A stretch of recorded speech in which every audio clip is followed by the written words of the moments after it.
There really is no other measurement for good and evil than the preservation of life. If you deviate from the preservation of life as a general rule and you start to say only this kind of life is allowed to go on, you've assumed the role of essentially God. You've assumed, I'm not saying there is a God. I don't believe in God, but what I'm talking about is an extra human significance that we've created. So you sort of assume this extra human significance. And of course, people in power that crave power are going to assume this significance because they assume everything that has any kind of power to it. And this assumption of potential that's extra human is, if there's any kind of sin in the world, the ultimate sin would be to assume this power in order to decide what life is allowed to persist. Because life itself is deterministic and part of a plan or part of a design or part of an emergence that humans as individuals, humans that exist in this little 100-year window that we're all existing in right now, had no control over. We didn't decide what all the iterations of the animals to human transition in the past, the decisions they made, the pressures from the environment, and really the upward pressures of an ordering function of some kind that's part of our reality. I want to say like fluctuations in the entropic field, but who knows what it is that generates this upward ordering pressure. That all happens beyond our control. We as humans, as individuals, don't control that. We make decisions about driving the car left or right. That's the kind of freedom we have. But we didn't design the car. We didn't really design the road. I mean, you can make more options for yourself on the road through knowledge, but you can't 100% do whatever you want because you're still constrained by physical reality. You're constrained by the determinism of the past. And so we all sort of share these limitations as well as the powers we've been given in this reality. And that's sort of universal. That creates a very physical, universal determinism that we can't escape and that we have very limited power over guiding and creating. But we do have guiding creation powers. But to turn our back on the deterministic nature of the thing and say the only thing that matters is what I have control over is to basically turn your back on 99% of everything that exists. There's a realization of coming into what you are without thought. It's not there in your mind. It's almost like a hole, and that's because it is what it is without reflection. And so realizing it's going to be something like a description of something rather than, say, capturing an ideal.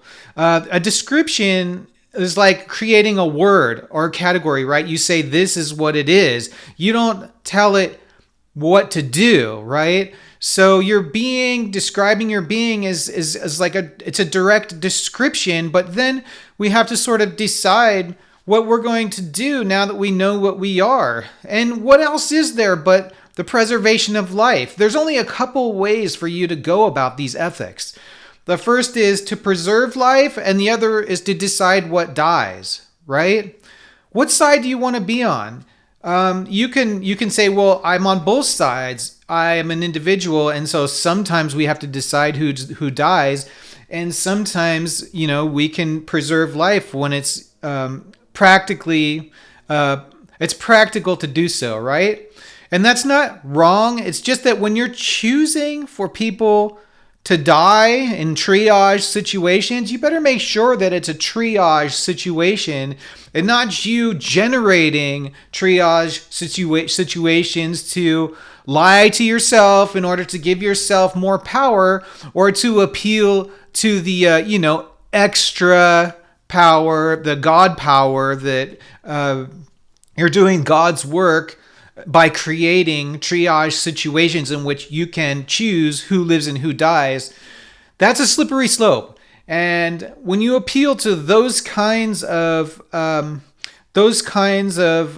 uncapturable essences that lead to a sort of like, it's relativistic, right? And it's opportunistic, but there's no way to prove or disprove it.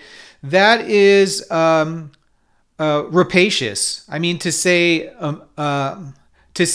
the least. It's rapacious.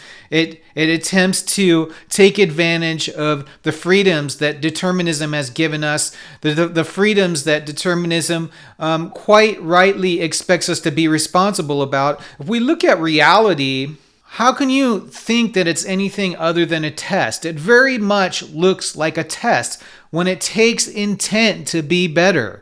So those that people can't be better on accident, right? They might blend into a lowest common denominator balance, but they can't be great and good without intent. You might get lucky. Your culture might nurture you into being a good person, or it might nurture you into being a bad person, but it's still somewhat lucky. But to actually become aware of what it is to be good and bad is to become aware of preserving life and the value of preserving life and the deep tragedy of having to deal with triage situations, which all the options are bad, like every trolley car problem we ever create. And there's no true way to know which option is the least bad, right? Sometimes life delivers us these situations, and sometimes we put ourselves in these situations. So coming back to, if somebody says, you think you're better than me? So what are the options to say there? It's either you're a relativist, you say nobody's better than anybody, which means that mass genocide is just the same as, extreme philanthropy. I like to go there. Extreme philanthropists who go out and they help people eat and they give them clean water. Those crazy, crazy people. Mass genocide and extreme philanthropy are just two different ideas, right? Nobody believes that because it's not the way that we even process reality. We process reality by the preservation of life. That's how we say who's a hero and who's a villain all throughout history. Just go throughout history and look at what the villains do and look at what the heroes do. And there's people here right now trying to rewrite that and say, no, these are the actual heroes. No one actually believes these forced rewrites, okay? Ask yourself this question: what does it mean to be better?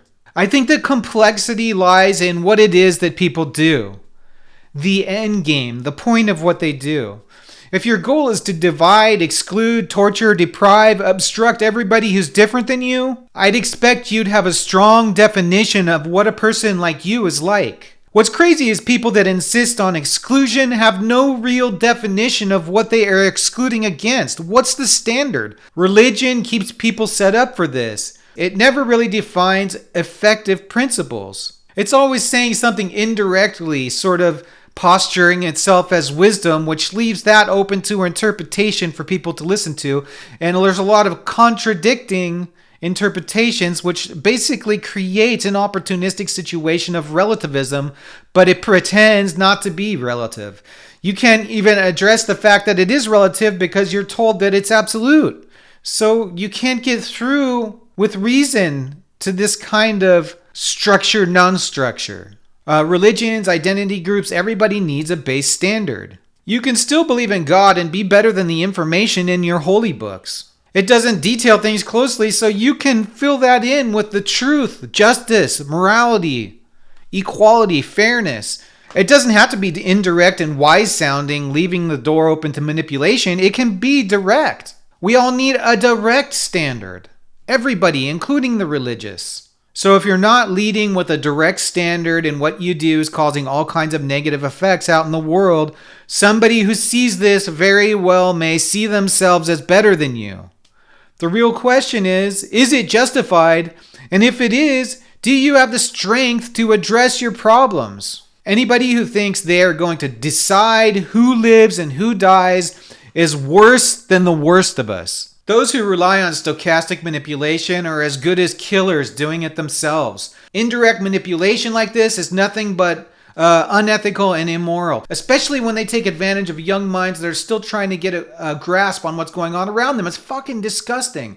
Like, who thinks this is okay? Treating life like a game is the detachment of psychopaths. It's a game for the privileged and a tragedy for everybody else. Those who lead and understand consequence and the weight of true tragedy are those making great plans, growing slowly, being inclusive. Do I think that people who carry this mindset are better than those who divide, exclude, obstruct, deprive, torture, enslave? Of course. So when you reduce it down to you think you're better than me, the answer is yes, if you do these things. But I know I'm better than you. I just don't think so. I know, because the measure of a man is a man. And preserving life has to be the first ethical goal. After you've understood and described your being, you know what you are. You've got to take what you are and do something good. You can be evil, sure, you can be evil, but I think most of us want to be good, and to be good is to preserve life. Do not let religious people step up and say we need to suffer to answer some biblical call to suffering because we're all evil. It's fucking ridiculous. It's time to live well, and it's time to live good as we disappear labor and we try to get a universal standard. Everybody gets along and everybody flourishes. If you like this kind of philosophical subject matter, help us out by liking the video and subscribing to the channel.